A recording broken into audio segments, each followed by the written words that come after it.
Salam sejahtera Malaysia, tuan-tuan dan puan-puan yang dihormati sekalian. Denyut nadi suara rakyat bergema di channel ini.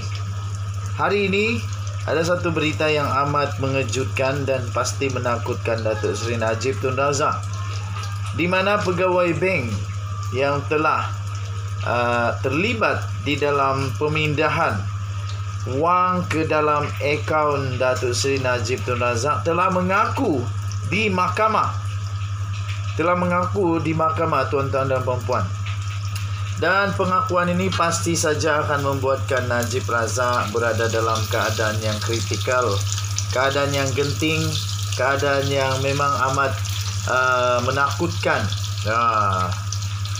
Apatah lagi ada satu lagi berita, tuan-tuan dan puan-puan, yang saya akan kongsikan sebentar nanti. Sebenarnya saya sedang memasak sedang memasak di dapur, sambil memasak sambil borak-borak. Okey juga kan? Okey.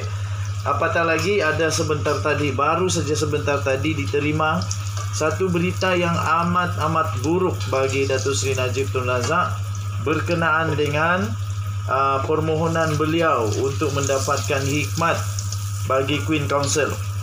Okey.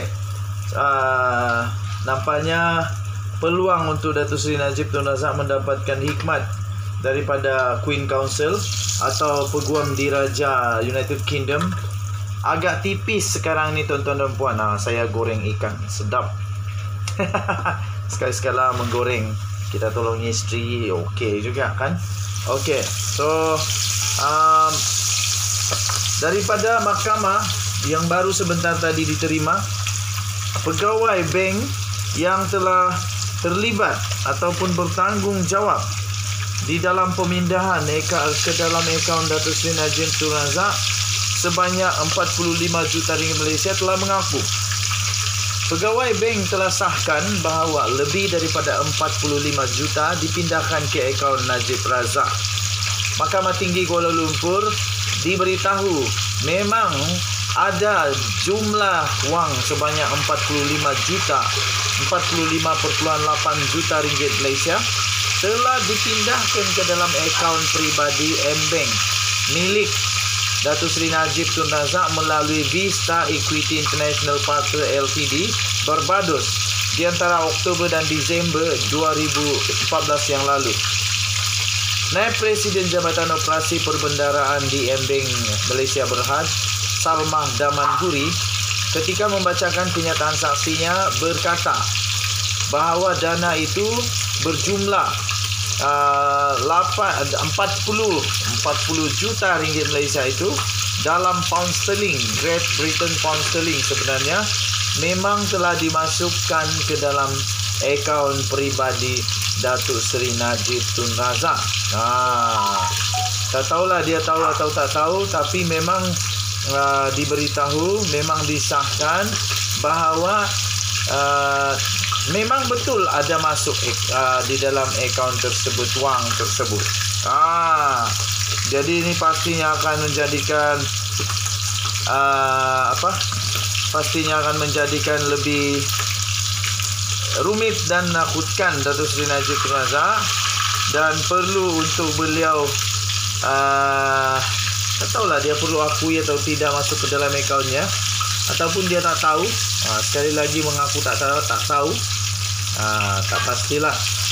Okey, tapi yang pasti pihak M-Bank telah mengesahkan bahawa 45 juta ringgit Malaysia itu memang telah masuk ke dalam akaun peribadi Datuk Seri Najib Tun Razak.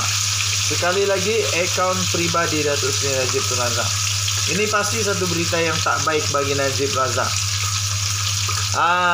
Memang amat menyusahkanlah. Berita ini pasti akan membuatkan Najib Razak lebih susah nak tidur. Okey, so sebentar lagi, tuan-tuan dan puan-puan, saya juga ingin kongsikan kepada tuan-tuan dan puan-puan ada satu lagi berita yang memang agak mengejutkan juga. Apabila tentang Queen Council. Saya akan kongsikan nanti, tunggu. Kita jumpa lagi. Bye-bye. Denyut nadi suara rakyat bergema di channel ini. Bye-bye. Salam sejahtera Malaysia. Denyut nadi suara rakyat bergema di channel ini. Persoalan saya, adakah Najib Razak, Zahid Hamidi dan rakan-rakan seperjuangannya yang sedang memperjuangkan supaya PRU segera dilaksanakan?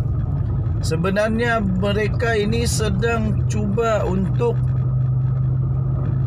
dalam satu konspirasi untuk menjatuhkan Ismail Sabri Yaakob. Adakah mereka ini sebenarnya secara diam-diam, secara senyap dan lembut sedang cuba untuk menjatuhkan kerajaan Ismail Sabri Yaakob?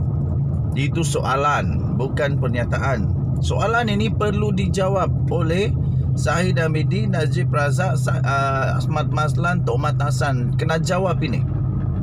Ya, kenapa tidak? Seperti kata, saya mengambil kata-kata daripada Anwar Musa yang baru diterbitkan kemarin.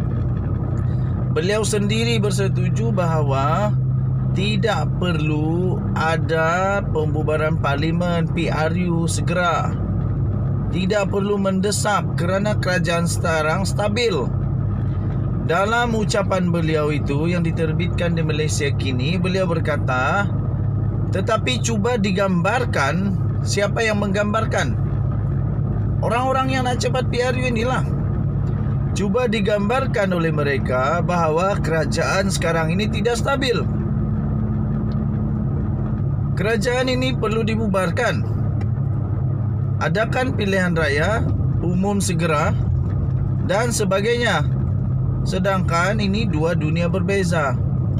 Ini adalah sebuah kerajaan yang cukup stabil, kata Anwar Musa. Saya setuju sangat.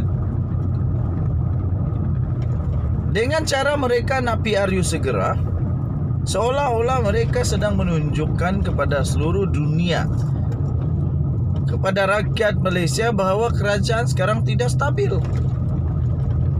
Kerana untuk mau segera pilihan raya, hanya ada beberapa sebab.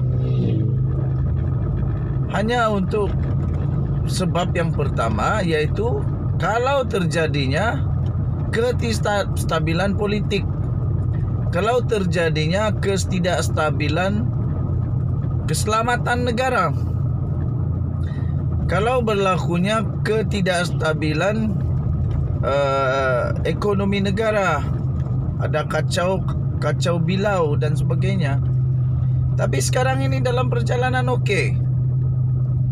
Walaupun ekonomi negara sekarang memang tak berapa nak bagus, tapi kerajaan sekarang yang stabil ini sedang berusaha untuk memperbaiki. Kita nampak usaha mereka. Kita nampak kerajaan pimpinan Datuk Seri Ismail Sabri Yaakob memang betul-betul sedang berusaha. Tak boleh dinafikan, memang betul-betul diorang sedang berusaha untuk memperbaiki keadaan sekarang ini. Malangnya, orang-orang yang nak cepat sangat pilihan raya ini, kalau ada peluang di setiap acara, di setiap konvensyen perhimpunan apa sejalan, pasti ada desakan. Pasti ada desakan supaya Perdana Menteri Ismail Sabri Yaakob membubarkan parlimen segera. Siap suruh berdiri lagi. Nak dibuktikan apa tu? Nak buktikan kerajaan tak stabil ke? Yang kesiannya, Ismail Sabri Yaakob berada dalam dua dilema. Dilema pertama, nak ikut ke kata kluster mahkamah ni? Nak ikut kata mereka desakan paksaan mereka ini untuk adakan pilihan raya, sedangkan tak perlu.